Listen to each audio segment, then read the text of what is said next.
प्रभु जी, वो भाई ने प्रश्न पूछा है कि हम्म। आत्मज्ञानी तो मैं बचपन से ही था। हम्म। इसका मुझे कुछ याद नहीं है, पर झलकियां आती हैं।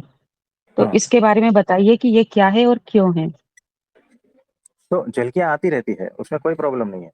तो उनकी अनुभूति है तो अच्छी बात है। इसमें प्रश्न क्या है? तो हम्म। उसको आने दो, झलकियां आती है आने दो। उसमें रहते हैं तो ठीक है, नहीं रह पाते हैं तो भी कोई बात नहीं, है ना। तो आत्म स्थिति वो बात अलग है, उसके बाद में ब्राह्मी स्थिति वो बात अलग है। और वो सत्पुरुष के अलावा और कोई नहीं कर पाएगा। अपने मन से कुछ भी करोगे कुछ फायदा नहीं है, कोई मतलब नहीं है। आत्मज्ञानी तो यहाँ पर रोड पे लाइन लगा के बैठे हैं, है ना। उसकी कोई वैल्यू नहीं है। वो जन्म मरण के चक्कर उसके सर पे खड़े ही हैं आत्मज्ञानी के भी। तो ऐसे जो है व्यर्थता में मत पड़ना। आत्मज्ञान है तो क्या हुआ, है ना। ज्ञान के बाद में जो है सत्पुरुष, अक्षर ब्रह्म सत्पुरुष के साथ में, उनके सानिध्य में और उनकी आज्ञा से वही जो है ब्राह्मी स्थिति करवाएगा। वो बात अलग होती है। फिर जन्म मरण चक्कर खत्म। तो वो भाई ने ये भी कहा था कि मैं ओशो के वीडियो सुनते सुनते मेरी कुंडलिनी शक्ति जागृत हो गई थी। और हम्म। मेरी कुंडलिनी शक्ति सहस्त्रार के ऊपर दशम द्वार तक पहुंच गई थी, उनका ये हम्म। कहना है। और वहां हम्म। पे शीतलता महसूस होती थी, शीतल ऊर्जा महसूस होती थी। पर कुछ समय के बाद मैं उस शीतलता को भी में भी मुझे आनंद आना बंद हो गया। हम्म। तो तो कोई बात नहीं, आगे देखो मुझे यहाँ क्या पर, करना है? हाँ। यहाँ पर कुछ नहीं करना है, चीजें जैसी है वैसी देखना है। तो शीतलता थी तो थी, नहीं थी तो अभी नहीं है, व्यथित क्यों होना है ना। यानी कि बाहर धूप है तो धूप है, उसकी मर्जी। व्यथित क्यों होना है? अब ठंडी आ रही है, मौसम बदल रहा है, बारिश आ रही है, तो व्यथित क्यों होना है? चीजें जैसी है वैसी देखो। जो हो रहा है मौसम में परिवर्तन, जो महसूस हो रहा है उसको महसूस करो, जो दिख रहा है उसको देखो, जो सुनाई दे रहा है उसको सुनो। इसमें मैं क्यों व्यथित हो रहा हूँ? मेरे आसपास ये सारी घटनाएं चल रही है तो चलने दो। इसको साक्षी भाव में देखते रहना है। अब बारिश का मौसम है तो बारिश ही आएगी। फिर ठंडी का मौसम है तो अरे बारिश क्यों नहीं आ रही है, क्यों नहीं आ रही है, तो मैं व्यथित हो रहा हूँ। अरे धूप क्यों नहीं निकल रही है, धूप क्यों नहीं निकल रहा, मैं व्यथित हो रहा हूँ। रात को 2 बजे उठ के अरे सूरज क्यों नहीं निकला, क्यों नहीं निकला, मैं व्यथित हो रहा हूँ। तो ऐसे व्यथित मत हो। चीजों को जैसी है वैसी होने दो। हो रही है तो होने दो, नहीं हो रही तो कोई बात नहीं। जबरदस्ती क्यों करनी है? और क्या करोगे इस जबरदस्ती को करके?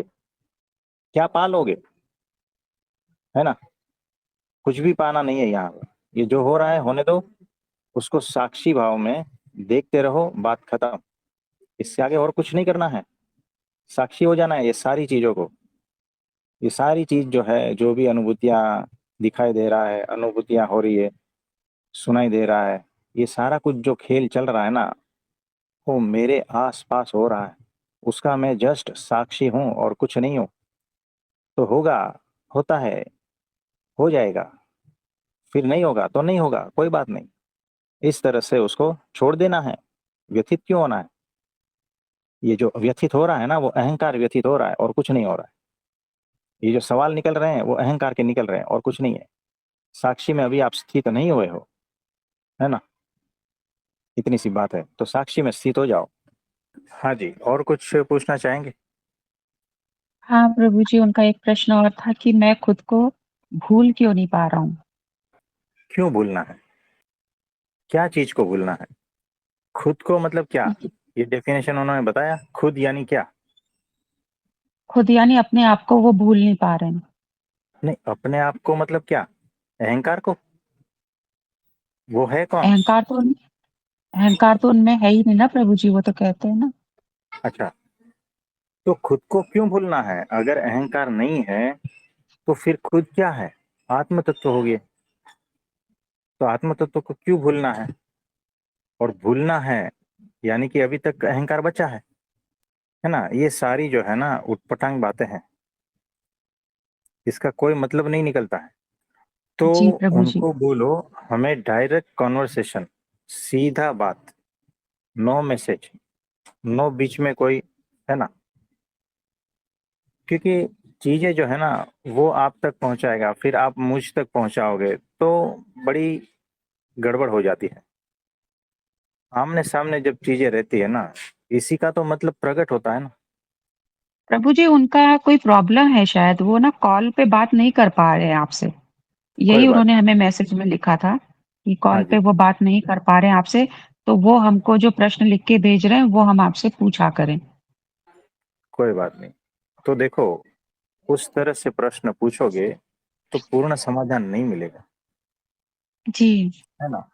तो ये बात भी उनको बता देना है कि आप वाया वाया पूर्ण समाधान नहीं पाओगे, क्योंकि चीजें जो है ना, मतलब उस तरह से नहीं चलती। प्राण का प्रश्न रहेगा, सामने रहेंगे ना, आंखों के द्वारा सारे प्रश्न हट जाएंगे, एक दृष्टि से सारे प्रश्न हट जाएंगे, है ना। आधे प्रश्न हमारे आवाज सुन के पता क्लियर हो जाएंगे, वो चीज वो नहीं होगी, है ना। ज्ञान तो सब जगह पे भरा है, ओशो को इतना सुन के भी भटक क्यों रहा है ना। यानी बड़े बड़े विद्वानों को भी सुनकर भटक क्यों रहा है। अगर सुन के ही होना था तो भटक क्यों रहा है। अगर बाहर के ज्ञान को इकट्ठा करके आत्मज्ञान करना था तो भटक क्यों रहा है। हाँ जी। तो उनकी यही रिक्वेस्ट थी कि हम आपसे ये प्रश्न पूछें और आपसे हाँ, ऑडियो में ये रिप्लाई मिले ताकि वो पीते-पीते इसको मिट जाए।